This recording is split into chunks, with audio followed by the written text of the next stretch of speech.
राधे राधे प्यारे भक्तों, जीवन का सबसे बड़ा सत्य यही है कि समय एक बार चला गया तो कभी लौट कर नहीं आता। इंसान को लगता है कि उसके पास बहुत समय है, लेकिन धीरे धीरे यही समय उसकी मुट्ठी से रेत की तरह फिसल जाता है।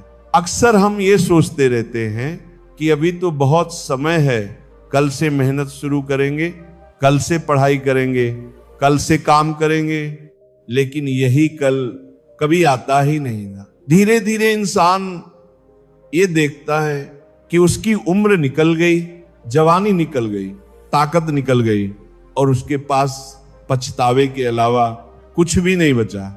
स्वामी विवेकानंद ने कहा था, तुम्हें यह समझना होगा कि हर सेकंड अनमोल है। अगर तुम समय का सही उपयोग करना सीख जाओ तो तुम्हें सफल होने से कोई नहीं रोक सकता। उन्होंने हमेशा युवाओं को यही संदेश दिया कि समय बर्बाद मत करो, क्योंकि यही समय तुम्हें वह इंसान बनाएगा जो तुम बनना चाहते हो। सोचो, सुबह के घंटे कितने शांत और कितने पवित्र होते हैं, लेकिन बहुत से लोग उस समय को नींद में गवा देते हैं।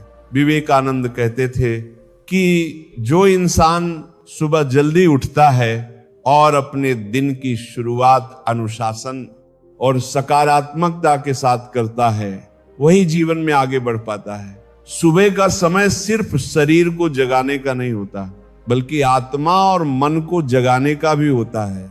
यही कारण है कि उन्होंने युवाओं को हमेशा प्रेरित किया कि ब्रह्म मुहूर्त में उठो और अपने लक्ष्य की ओर कदम बढ़ाओ। अगर इंसान को महान बनना है तो उसे सबसे पहले अपने विचारों पर काबू करना सीखना होगा। स्वामी जी कहते थे कि तुम वही बनते हो जिसके बारे में तुम दिन रात सोचते हो। अगर तुम्हारे विचार सकारात्मक हैं, महान हैं, तो तुम्हारा जीवन भी महान बनेगा।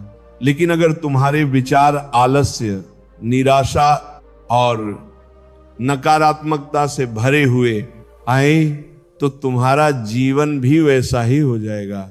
इसीलिए उन्होंने कहा, एक विचार को पकड़ो, उसे अपनी जिंदगी का हिस्सा बना लो, उसी के बारे में सोचो। माली सात तीज से दंता, उसी के सपने देखो और उसी पर जियो। जब तक वो विचार तुम्हारे खून और तुम्हारी नसों में ना बहने लगे, तब तक चैन मत लो। आज की दुनिया में लोग अपना समय मोबाइल फोन, सोशल मीडिया और फालतू की चीजों में गवा रहे हैं। घंटों घंटों बिना सोचे समझे स्क्रीन पर स्क्रॉल करते रहते हैं, लेकिन ये भूल जाते हैं कि ये समय दोबारा नहीं आएगा। यही समय अगर वे अपने सपनों को पूरा करने, अपनी क्षमताओं को निखारने और अपने जीवन को महान बनाने में लगाएं, तो उनका भविष्य पूरी तरह बदल सकता है। विवेकानंद ने कहा था कि समय का दुरुपयोग करना आत्महत्या करने के बराबर है। एक किसान अगर समय पर बीज बोता है तो सही मौसम में उसे भरपूर फसल मिलती है, लेकिन अगर वह आलस करता है और समय निकल जाने देता है तो चाहे बाद में कितना भी मेहनत क्यों ना करे, उसके हाथ कुछ नहीं लगेगा। इंसान का जीवन भी ऐसा ही है। अगर युवा अवस्था में समय का सही उपयोग कर लिया तो पूरी जिंदगी सुख और सम्मान से जी सकते हो, लेकिन अगर जवानी आलस्य और बेकार की चीजों में गवा दी तो बाद में पछतावे के सिवा कुछ हाथ नहीं लगेगा। विवेकानंद का मानना था कि हर युवा के अंदर असीम शक्ति है, लेकिन ये शक्ति तभी बाहर आती है जब वह समय कीमत को समझता है और हर दिन को अनुशासन में जीता है। उन्होंने कहा था, उठो, जागो और तब तक मत रुको जब तक लक्ष्य प्राप्त ना हो जाए। यही वाक्य हर उस इंसान के लिए है जो जीवन में कुछ बड़ा करना चाहता है। अक्सर लोग सोचते हैं कि उनके पास साधन नहीं है, पैसा नहीं है, मददगार नहीं है, इसलिए वे सफल नहीं हो सकते।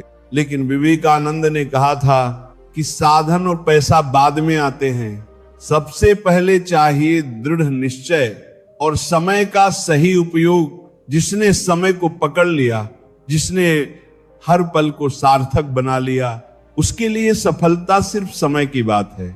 जीवन में कितनी भी मुश्किलें आए, अगर इंसान समय का महत्व समझे और धैर्य रखे तो हर कठिनाई आसान हो जाती है। समय ही घाव भरता है, समय ही इंसान को मजबूत बनाता है। यही कारण है कि विवेकानंद हमेशा कहते थे कि किसी भी परिस्थिति में घबराओ मत, बस अपने समय और ऊर्जा को सही दिशा में लगाओ। स्वामी विवेकानंद ने हमेशा युवाओं को यह संदेश दिया कि जीवन में समय सबसे बड़ा धन है। पैसा खो जाए तो फिर से कमाया जा सकता है, सेहत बिगड़ जाए तो दोबारा सुधारी जा सकती है, लेकिन समय अगर एक बार चला गया तो वह कभी वापस नहीं आता। इसलिए जो व्यक्ति अपने समय कीमत समझ लेता है वो अपने जीवन को महान बना लेता है। विवेकानंद कहा करते थे, उठो, जागो और तब तक मत रुको जब तक लक्ष्य प्राप्त ना हो जाए। सिर्फ प्रेरणा नहीं है बल्कि एक जीवन जीने का तरीका है। जब इंसान हर दिन इस सोच के साथ जीना शुरू करता है कि उसे अपना समय व्यर्थ नहीं करना है, तभी वो वास्तव में सफलता के मार्ग पर चल पड़ता है। एक साधारण व्यक्ति और एक महान व्यक्ति के बीच का अंतर केवल इतना होता है कि महान व्यक्ति अपने समय को सबसे बड़ी पूंजी समझता है। स्वामी विवेकानंद हमेशा कहते थे कि तुम जैसा सोचते हो वैसे ही बन जाते हो। अगर तुम्हारे विचार ऊंचे हैं तो तुम्हारा जीवन भी ऊंचा होगा, और अगर तुम्हारे विचार निचले हैं तो जीवन भी नीचे ही रह जाएगा। लेकिन इन विचारों को ऊंचा बनाने के लिए सबसे ज्यादा जरूरी है कि तुम अपने समय का सदुपयोग करो। सोचो, हर दिन तुम्हें 24 घंटे मिलते हैं। ये 24 घंटे तुम्हारे लिए भगवान का सबसे बड़ा उपहार है। अब ये तुम्हारे ऊपर है कि तुम इस समय का इस्तेमाल कैसे करते हो। कोई इसे व्यर्थ की चिंता, आलस्य और नकारात्मकता में गवा देता है, और कोई व्यक्ति इन्हीं 24 घंटों का इस्तेमाल साधना, पढ़ाई, मेहनत और बड़े कामों के लिए करता है। नतीजा ये होता है कि वही व्यक्ति समाज में प्रेरणा बन जाता है। विवेकानंद ने अपने जीवन में यही किया। बचपन से ही उन्होंने समय को साधना, ज्ञान और समाज सेवा में लगाया। विवेकानंद ने कहा था कि एक विचार लो, उस विचार को अपनी जिंदगी बना लो, उसी के बारे में सोचो, उसी का सपना देखो, उसी पर जियो। यही सफलता का रहस्य है। अगर तुम अपने विचार को जीवन का केंद्र बना लोगे और समय को उसी दिशा में लगाओगे तो कोई भी ताकत तुम्हें महान बनने से रोक नहीं सकती। आज की दुनिया में सबसे बड़ी समस्या यही है कि लोग अपना समय बर्बाद करते हैं। मोबाइल फोन, इंटरनेट और बेकार की आदतें इंसान को धीरे धीरे खोखला कर देती है। जबकि विवेकानंद ने सिखाया कि तुम्हें अपनी ऊर्जा और अपने समय को बचाना है, क्योंकि तुम्हारा समय ही तुम्हारी असली शक्ति है। जो हर पल को सार्थक बना लेता है उसका जीवन एक आदर्श बन जाता है। जीवन में आगे बढ़ने के लिए आत्म संयम बहुत जरूरी है। विवेकानंद कहते थे कि आत्म संयम ही महानता की पहली सीढ़ी है। अगर तुम अपने मन पर काबू पा लेते हो, अपनी इच्छाओं और आदतों को नियंत्रित कर लेते हो, तो तुम किसी भी बड़ी सफलता को पा सकते हो। आत्मसंयम का सीधा संबंध समय से है। जो इंसान आत्मसंयमी होता है वह कभी भी अपना समय व्यर्थ नहीं करता। अब सोचो, अगर तुम हर दिन केवल एक घंटा अपने सपनों पर काम करने में लगाते हो तो एक साल में 365 घंटे तुम्हारे पास जमा हो जाते हैं, और यही 365 घंटे तुम्हें उन 99% लोगों से आगे निकाल देंगे जो अपना समय यूं ही बर्बाद कर देते हैं। विवेकानंद ने यही सिखाया कि अगर तुम खुद को बदलना चाहते हो तो पहले अपनी दिनचर्या को बदलो। सुबह जल्दी उठो, ध्यान करो, शरीर को स्वस्थ रखो और पूरे दिन अपने काम को पूरे मन से करो। यही आदतें तुम्हें महान बनाएंगी। कभी भी ये मत सोचो कि तुम्हारे पास साधन नहीं है या अवसर नहीं है। विवेकानंद ने भी अपनी जिंदगी की शुरुआत एक साधारण परिवार से की थी, लेकिन उन्होंने समय कीमत को समझा और अपने हर पल को सीखने और साधना में लगा दिया। नतीजा यह हुआ कि पूरी दुनिया ने उन्हें पहचाना। उन्होंने ये दिखा दिया कि अगर तुम्हारे पास समय का सदुपयोग करने की समझ है तो तुम अकेले भी दुनिया बदल सकते हो। समय केवल घड़ी में टिक टिक करने वाली सुई नहीं है, बल्कि यह तुम्हारे जीवन का प्रवाह है। अगर तुम इसे संभाल लोगे तो जीवन सुंदर होगा, और अगर इसे गवा दिया तो पछतावा ही बचेगा। विवेकानंद ने कहा था कि तुम्हें भीतर से बाहर की ओर बढ़ना होगा। कोई तुम्हें बचा नहीं सकता, तुम खुद अपनी मदद कर सकते हो। ये वाक्य हमें सिखाता है कि हमें अपने जीवन की जिम्मेदारी खुद लेनी होगी और समय का सदुपयोग करना होगा। अगर तुम आलस्य में अपना समय खोते हो तो समझो कि तुम अपनी जिंदगी को बर्बाद कर रहे हो। लेकिन अगर तुम हर पल को अपने सपनों, अपने लक्ष्य और अपने आत्म विकास में लगाते हो तो तुम्हारा जीवन स्वर्णिम बन जाएगा। विवेकानंद ने ये जीवन जी कर दिखाया और हमें ये संदेश दिया कि जीवन का हर पल कीमती है। अब ये तुम्हारे ऊपर है कि तुम अपने समय को कैसे जीते हो। क्या तुम इसे यूं ही गवा दोगे या इसे अपने जीवन को महान बनाने में लगाओगे। याद रखो, समय किसी के लिए ये रुकता नहीं है। जो व्यक्ति इसका सही उपयोग कर लेता है वही इतिहास में अमर हो जाता है। स्वामी विवेकानंद ने यह भी कहा था कि हर मनुष्य में असीम शक्ति छिपी हुई है, लेकिन यह शक्ति तभी जागृत होती है जब हम अपने मन पर काबू पाते हैं, जब हम बिना किसी बाहरी आकर्षण, बिना किसी लत या बुरी आदत के अपने मन को एक दिशा में लगाते हैं। शराब हो या कोई और नशा, ये हमारी आंतरिक शक्ति को कमजोर करता है। धीरे धीरे इंसान खुद पर से विश्वास खोने लगता है और यही उसकी सबसे बड़ी हार होती है। विवेकानंद कहते थे कि आत्मविश्वास के बिना कोई भी कार्य सफल नहीं हो सकता।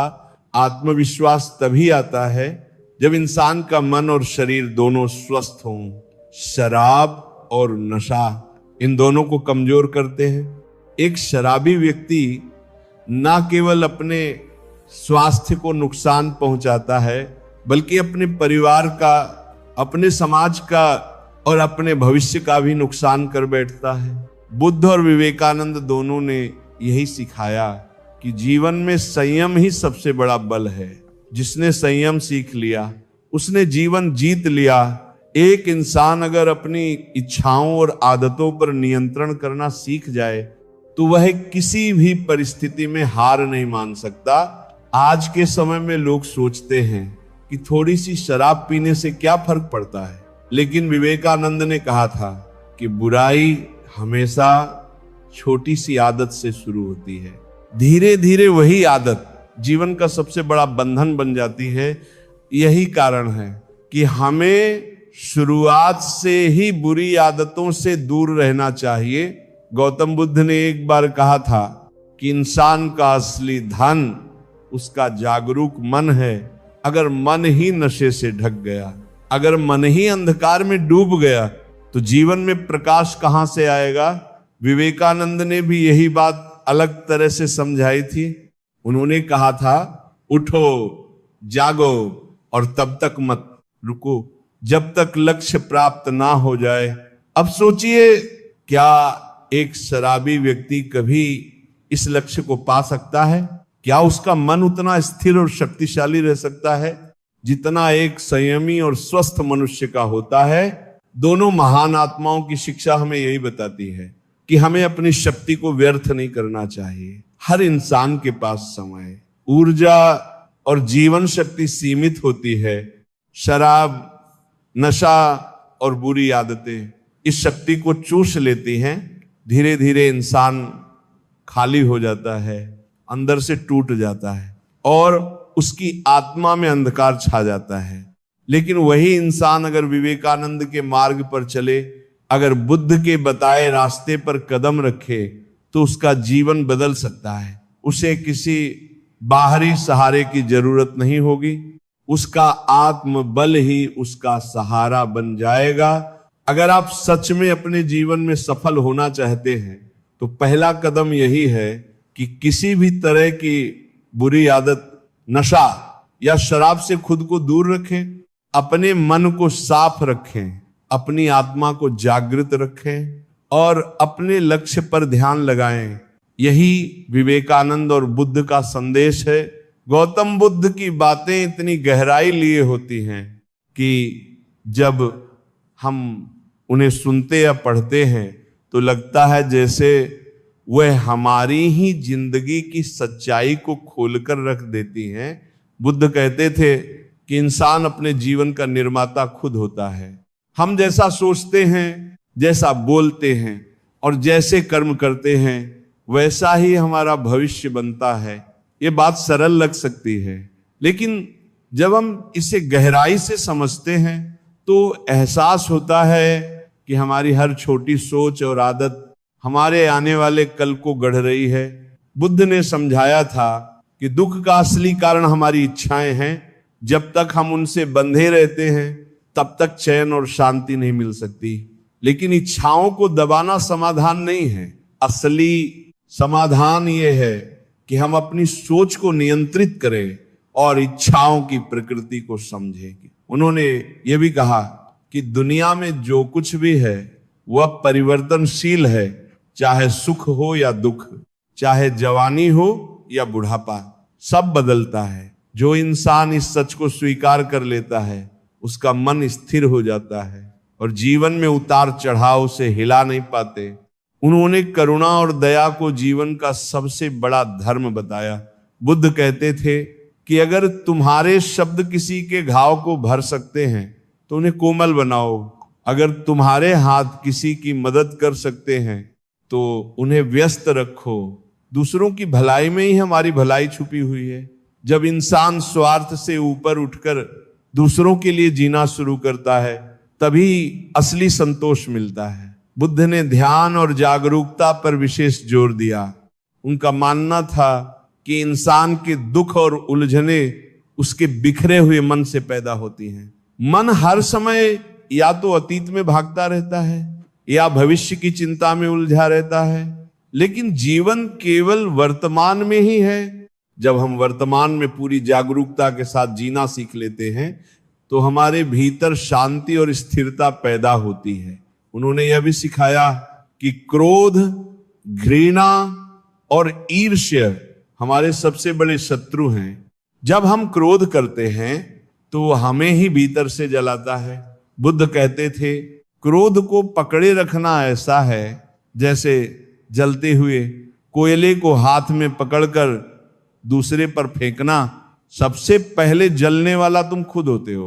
इसलिए उन्होंने क्षमा और धैर्य को जीवन का सबसे बड़ा हथियार बताया। बुद्ध का मार्ग कठिन नहीं था। उन्होंने हमेशा मध्य मार्ग की शिक्षा दी, यानी ना तो अत्यधिक भोग विलास में डूबो और ना ही खुद को कष्ट देकर तपस्या करो। जीवन का संतुलन ही सच्चा सुख देता है। उन्होंने कहा कि आत्मज्ञान किसी दूर के आकाश में छुपा नहीं है, बल्कि वो तो हर इंसान के भीतर है।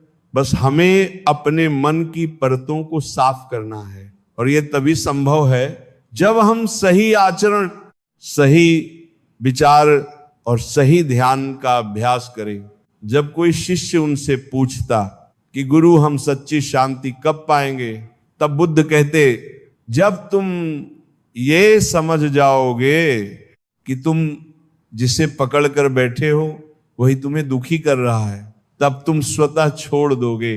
यही त्याग की असली परिभाषा है, जब पकड़ना व्यर्थ लगने लगे और छोड़ना स्वाभाविक।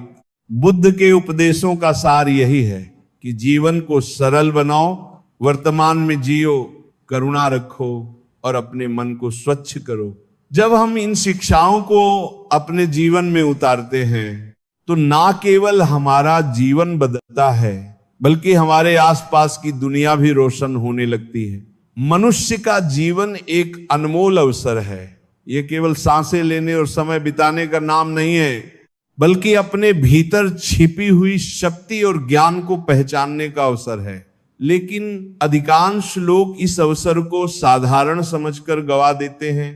वे या तो अतीत के पछतावे में उलझे रहते हैं या भविष्य की चिंता में डूबे रहते हैं और वर्तमान क्षण की सुंदरता और शक्ति को खो देते हैं।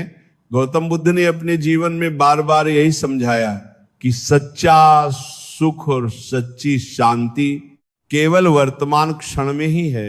जब इंसान अपने मन को अतीत और भविष्य से मुक्त कर लेता है तब उसके भीतर एक गहरी शांति और स्थिरता उत्पन्न होती है। यही शांति उसकी सबसे बड़ी ताकत बन जाती है।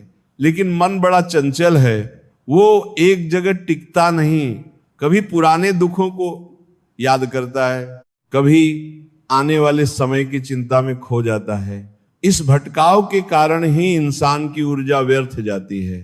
जब ये ऊर्जा वर्तमान पर केंद्रित हो जाती है तब इंसान असंभव लगने वाले कार्य भी पूरा कर लेता है। जीवन की हर परिस्थिति, चाहे सुख की हो या दुख की, हमें कुछ ना कुछ सिखाने आती है। जब हम हर क्षण को सीखने, समझने और जीने का अवसर मानते हैं तभी हम सच्चे अर्थों में आगे बढ़ते हैं। यही कारण है कि बुद्ध ने कहा था अपने विचारों पर ध्यान दो, क्योंकि वही तुम्हारे जीवन की दिशा तय करते हैं। अगर इंसान अपने विचारों को नियंत्रित करना सीख ले, अपने मन को शांत करना सीख ले और वर्तमान में जीना सीख ले तो उसका पूरा जीवन बदल सकता है। वह भीतर से इतना शक्तिशाली बन जाता है कि बाहरी परिस्थितियां चाहे जैसी भी हों, उसकी आंतरिक शांति और स्थिरता कभी डगमगाती नहीं। इस सत्य को समझकर जो भी अपने जीवन में उतार लेता है वही वास्तव में जीवन का आनंद ले पाता है और वही दूसरों के लिए भी प्रकाश का स्रोत बन जाता है। जीवन में सबसे बड़ी चुनौती ये नहीं है कि हमारे पास समस्याएं हैं, बल्कि यह है कि हम उन्हें कैसे देखते और उनका सामना कैसे करते हैं।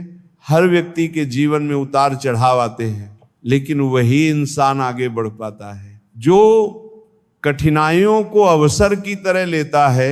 कई बार हमें लगता है कि हमारी स्थिति सबसे खराब है, लेकिन जब हम दूसरों की कहानियां सुनते हैं तो समझ में आता है कि हमारी समस्याएं उतनी बड़ी नहीं हैं जितनी हम सोचते हैं। एक व्यक्ति था जो हमेशा अपनी परेशानियों से दुखी रहता था। उसे लगता था कि उसकी किस्मत ही खराब है और भगवान ने उसके साथ अन्याय किया है। एक दिन वो बुद्ध के पास पहुंचा और बोला, भगवान मैं बहुत परेशान हूं, मेरी जिंदगी दुखों से भरी हुई है, कृपया मेरे दुखों का अंत कर दीजिए। बुद्ध मुस्कुराए और बोले, ठीक है कि लेकिन उससे पहले एक काम करो। उन्होंने उसे एक खाली थैली दी और कहा, जाओ इस शहर में घूमो और जिस भी व्यक्ति को देखो उससे उसके दुख मांग लो। हर कोई अपने दुख तुम्हें दे देगा और बदले में तुम अपने दुख उसे दे देना। जब तुम्हें लगे कि तुम्हारे पास सबसे हल्के दुख हैं तब वापस मेरे पास आना। वह व्यक्ति खुशी खुशी शहर में निकल पड़ा। उसने सोचा कि अब उसे अपने दुखों से छुटकारा मिलेगा, लेकिन जैसे जैसे वो लोगों से मिला उसे समझ आया कि हर इंसान के पास अपने अपने दुख हैं। किसी के पास गरीबी का दुख था, किसी के पास बीमारी का, किसी के पास रिश्तों का दर्द, तो किसी के पास अपनों को खोने का दुख। उस व्यक्ति ने महसूस किया कि उसका दुख उतना भारी नहीं है जितना वह समझता था। अंत में उसने सोचा सबसे अच्छा यही होगा कि वह अपने ही दुख वापस रख ले, क्योंकि दूसरे लोगों के दुख उससे कहीं ज्यादा बड़े हैं। वो बुद्ध के पास लौट आया और बोला, भगवान अब मुझे समझ आ गया है कि दुख तो हर किसी के जीवन का हिस्सा है, फर्क बस इतना है कि कौन उन्हें कैसे सहता और स्वीकार करता है। बुद्ध ने मुस्कुरा कर कहा, यही समझ ही दुख से मुक्ति का पहला कदम है। असल में जीवन में कोई भी दुख स्थायी नहीं होता, समय हर घाव को भर देता है। लेकिन अगर हम अपने दुखों को पकड़कर बैठ जाते हैं तो वे और गहरे होते जाते हैं, जबकि अगर हम उन्हें स्वीकार कर ले और उनसे सीख लेकर आगे बढ़ें तो वही दुख हमारे जीवन का सबसे बड़ा शिक्षक बन जाते हैं। इसलिए हमें हमेशा ये याद रखना चाहिए कि जीवन में चाहे कितनी भी कठिनाइयां क्यों ना हो, वे हमें तोड़ने के लिए नहीं बल्कि हमें मजबूत बनाने के लिए आती हैं। हमें सिर्फ अपने नजरिए को बदलना होता है। जो इंसान अपने दुखों को अवसर में बदल लेता है वही असली विजेता कहलाता है। और यही तो जीवन का सार है। जब हम हर स्थिति में शांत रहते हैं, चाहे वह परिस्थिति कितनी भी कठिन क्यों ना हो, तब हमें भीतर से शक्ति प्राप्त होती है। ये शक्ति बाहर से नहीं आती, ये हमारे अपने मन से उत्पन्न होती है। जब मन शांत होता है तो वह दर्पण की तरह साफ हो जाता है, उसमें हम अपने सच्चे स्वरूप को देख पाते हैं। गौतम बुद्ध कहा करते थे, मनुष्य का शत्रु बाहर नहीं, उसके भीतर है, और वह शत्रु है उसका अशांत मन। यदि मन को साध लिया जाए तो दुख, भय, चिंता और हार की भावना सब समाप्त हो जाती है। सोचिए, जिस तरह तूफान में नदी की लहरें उफान पर होती हैं और कुछ भी साफ दिखाई नहीं देता, उसी तरह जब मन में गुस्सा, डर या चिंता होती है तो हमें सच्चाई नहीं दिखाई देती थी। लेकिन जैसे ही पानी शांत हो जाता है, सब कुछ साफ नजर आने लगता है। ठीक वैसे ही जब मन शांत हो जाता है तो जीवन की दिशा स्पष्ट दिखने लगती है। शांत मन से हम ना केवल अपनी परेशानियों का हल ढूंढ सकते हैं बल्कि दूसरों के लिए भी प्रेरणा बन सकते हैं। ऐसा व्यक्ति कभी टूटता नहीं है, चाहे दुनिया उसके खिलाफ हो, वह भीतर से स्थिर और मजबूत रहता है। इसलिए जीवन की हर चुनौती, हर हार, हर मुश्किल में बस एक ही बात याद रखिए, मन को खाली करो, शांत करो। याद रखो, यही वो कुंजी है जिससे हर दरवाजा खुल सकता है। यही वह शक्ति है जिससे जीवन में असीम सुख, शांति और सफलता प्राप्त होती है। अगर आप ये कला सीख लेते हैं तो फिर जीवन की कोई भी परिस्थिति आपको डगमगा नहीं सकती। गौतम बुद्ध ने कहा, अगर तुम खुद को पहचान लोगे तो तुम्हें किसी और से कुछ पाने की जरूरत नहीं पड़ेगी। संसार की दौलत, शोहरत और सुख सब कुछ सीमित है, लेकिन आत्मा का प्रकाश अनंत है। जब मनुष्य इस अनंत प्रकाश से जुड़ता है तो उसे ऐसा आनंद मिलता है जो कभी खत्म नहीं होता। शिष्य ने आश्चर्य से पूछा, भगवान क्या? इसका मतलब यह है कि हमें संसार से भाग जाना चाहिए, अपने कर्तव्यों और परिवार को छोड़ देना चाहिए। बुद्ध ने मुस्कुराकर कहा, नहीं, संसार से भागना समाधान नहीं है। भागने से दुख खत्म नहीं होते थे, वे मन में दब जाते हैं और फिर किसी ना किसी रूप में उभर आते हैं। बुद्धिमानी ये है कि संसार में रहकर भी अपने मन को वैराग्य में स्थिर करना सीखो। यह वैराग्य का असली अर्थ है, बाहर से नहीं, भीतर से संसार को छोड़ना। फिर बुद्ध ने एक उपमा दी, कमल का फूल देखो, वह कीचड़ में जन्म लेता है लेकिन कीचड़ उसे छू नहीं पाता। उसी तरह सच्चा साधक संसार में रहकर भी संसार से परे रहता है। उसकी आत्मा भीतर से स्वतंत्र रहती है, चाहे बाहर कैसी भी परिस्थितियां क्यों ना हो। शिष्य अब समझने लगा। उसने कहा, भगवान, तो क्या आत्मज्ञान का मार्ग कठिन है? बुद्ध ने शांत स्वर में उत्तर दिया, कठिन वही है जो मनुष्य कठिन बना लेता है। अगर तुम हर दिन अपने मन को थोड़ा थोड़ा साफ करोगे, लोभ और क्रोध को त्यागोगे, करुणा और धैर्य को अपनाओगे तो मार्ग अपने आप सरल होता चला जाएगा। आत्मज्ञान कोई अचानक मिलने वाली वस्तु नहीं है, ये तो सतत साधना का परिणाम है। इतना कहकर बुद्ध ने अपनी दृष्टि आकाश की ओर उठाई और बोले, जैसे सूरज धीरे धीरे अंधकार को दूर करता है, वैसे ही सतत साधना से अज्ञान दूर होता है। और जब अज्ञान मिट जाता है तो आत्मा और परमात्मा का मिलन स्वाभाविक हो जाता है। उस मिलन में कोई अलगाव नहीं है, बस प्रकाश ही प्रकाश है। शिष्य गहराई से प्रभावित हुआ, उसकी आंखों में नमी थी। उसने बुद्ध के चरणों में प्रणाम किया और कहा, भगवान, आज मैंने जाना कि आत्मा और परमात्मा का मिलन कोई बाहरी यात्रा नहीं बल्कि भीतर की यात्रा है। अब मैं इस धना को ही अपना जीवन बना लूंगा। बुद्ध ने उसे आशीर्वाद दिया, स्मरण रखना, साधना कभी व्यर्थ नहीं जाती।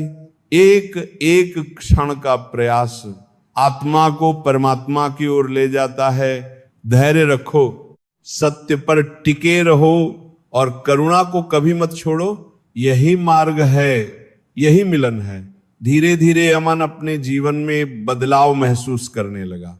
पहले जहां वह छोटी सी बात पर गुस्सा हो जाता था, अब वहां वह ठहर कर सोचता था। जब भी किसी से नाराजगी होती तो वह तुरंत अपनी सांसों पर ध्यान देता। कुछ ही मिनटों में उसका मन शांत हो जाता। गांव के लोग भी उसके इस बदलाव को नोटिस करने लगे। पहले अमन हमेशा परेशान और तनावग्रस्त दिखता था, लेकिन अब उसके चेहरे पर शांति और आत्मविश्वास झलकने लगा था। एक दिन गांव के बुजुर्गों ने उससे पूछा, बेटा, तुम्हें ये शांति कहां से मिली? तुम्हारे भीतर ये बदलाव कैसे आया? अमन मुस्कुराते हुए बोला, ये सब ध्यान और सही तरीके से सांस लेने की साधना का परिणाम है। जब मैंने अपनी सांसों को नियंत्रित करना सीखा, तब मैंने अपने मन को भी नियंत्रित कर लिया। धीरे धीरे अमन ने गांव के बच्चों और युवाओं को भी ये साधना सिखाना शुरू किया। वह सबको समझाता, मनुष्य का मन ही उसकी सबसे बड़ी ताकत है। अगर मन पर नियंत्रण पा लिया तो कोई भी दुख, चिंता या डर आपको हरा नहीं सकता। कुछ महीनों बाद गांव में आश्चर्यजनक बदलाव आने लगा। जहां पहले लोग छोटी छोटी बातों पर झगड़ते थे, अब वे धैर्य और प्रेम से रहते थे। बच्चों की एकाग्रता बढ़ने लगी, बुजुर्ग अधिक स्वस्थ और शांत महसूस करने लगे। राजा पूरी तरह से चुप हो गए थे, उनके चेहरे पर गहरी गंभीरता थी। उन्होंने अपने सेवकों को आदेश दिया कि अब से कोई भी मदिरा उनके राजमहल में प्रवेश ना करे। उन्होंने यह भी निश्चय किया कि वे अपने राज्य के सभी नगरों और गांवों में जाकर लोगों को शराब के दुष्प्रभावों के बारे में समझाएंगे। धीरे धीरे पूरे राज्य में एक नई लहर फैलने लगी।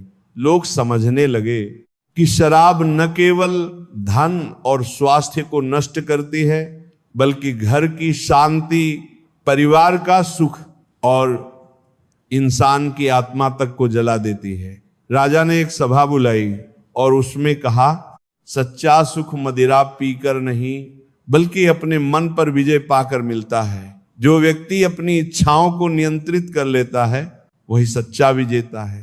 राज्य पर विजय पाना आसान है, लेकिन अपनी बुरी आदतों पर विजय पाना सबसे कठिन कार्य है। और जो ये कर लेता है वही सच्चा सम्राट कहलाने योग्य है। सभा में बैठे लोग भाव विभोर हो उठे। कई लोग जो पहले शराब पीते थे, उन्होंने वही प्रतिज्ञा ली कि अब वे कभी शराब का सेवन नहीं करेंगे। कुछ वर्षों में ही उस राज्य की पहचान बदल गई। लोग अधिक स्वस्थ, प्रसन्न और शांत रहने लगे। परिवारों में प्रेम बढ़ गया। किसान मेहनत से खेती करने लगे, व्यापारी ईमानदारी से व्यापार करने लगे, सैनिक अनुशासित हो गए।